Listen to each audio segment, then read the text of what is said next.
As a man, you're created with divine purpose to be a confident and compassionate leader, to protect and provide for your wife. You're also a vulnerable human being. That doesn't make you powerless, it makes you passionate, and that's a very good thing.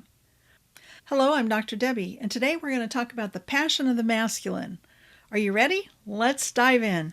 When I first learned that men are more emotionally and relationally sensitive than women, I had to ask why. Why would your Creator make you so vulnerable? As a group, men are bigger and stronger than women. Your testosterone and your DNA make you capable of doing things your wife cannot do or could only do with great difficulty. Your wife cannot produce sperm. She can, however, change a tire if she needs to. I've had to change a few tires myself. Once in the middle of a Friday night snowstorm in a 7-Eleven parking lot. I had on a business suit and high heels, but I got it done. I wondered later why no man stopped to help.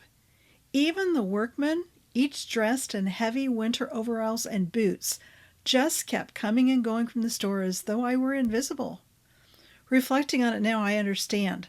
My determined and independent attitude probably made them wary of offering their assistance. I probably looked like a feminist who would have rejected their help at best and bitten their heads off at worst. I'm actually surprised by how many women have negative reactions to a man simply opening a door for them. Therefore, it's highly likely that these men's emotional and social sensitivity to my potentially negative female response kept them at a distance. Is that how God intends your heart and mind to work?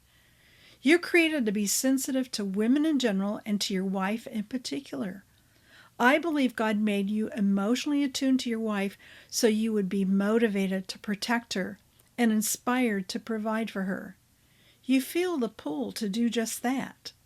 When you avoid your wife, your vulnerability is actually backfiring. If she's attacking, blaming, or criticizing you, then you focus on protecting yourself from the emotional storm. And the more you engage in self-protection, the more emotional she gets. Why is that?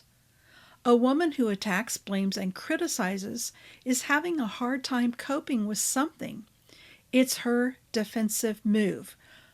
Remember, the best defense is a good offense.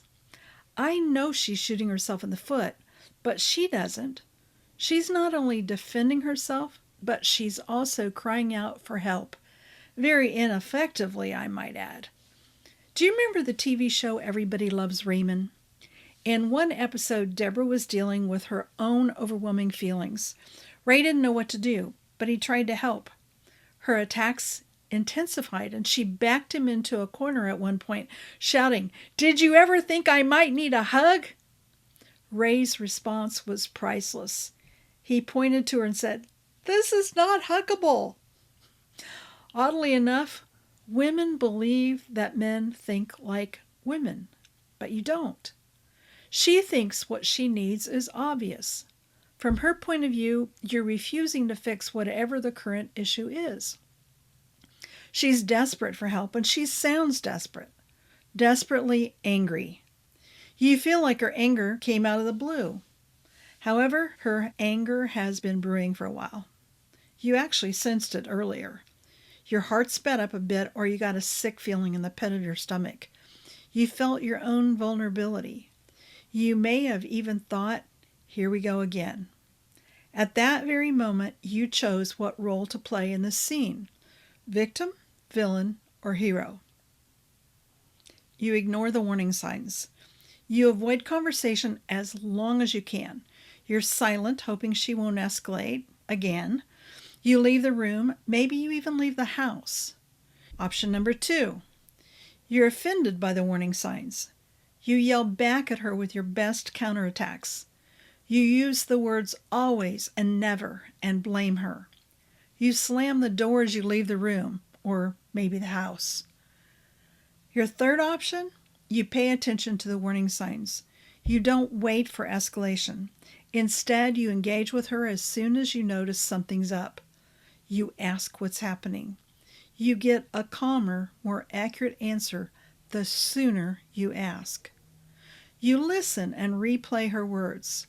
You make sure she feels heard and understood. You know you're there when the atmosphere softens. You can feel it in your bones. Then you ask her what you can do to make things better. Sometimes just having listened is enough. At any rate, you're going to act on her request. Sometimes, like Deborah, she just needs to be held. So which is your usual role when things are going south? Remember, the victim avoids, the villain attacks, and the hero approaches. If you're not sure which role you play, you can use the free Quick Start Guide when we're not getting along to help you see the patterns. I'll add the link in the description below. Remember, you are born to be a hero.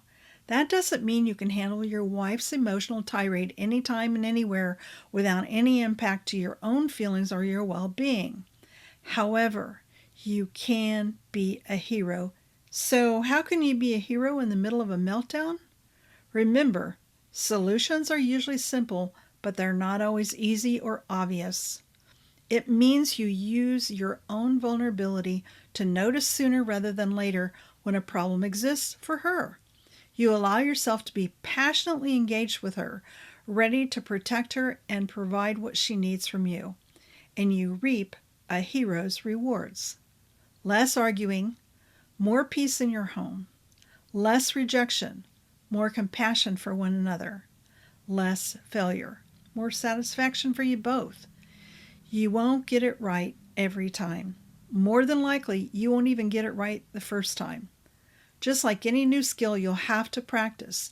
That's how you learn. That's how you're being transformed into the hero of your story. If you get stuck or have any questions, let me know. I'm here to help.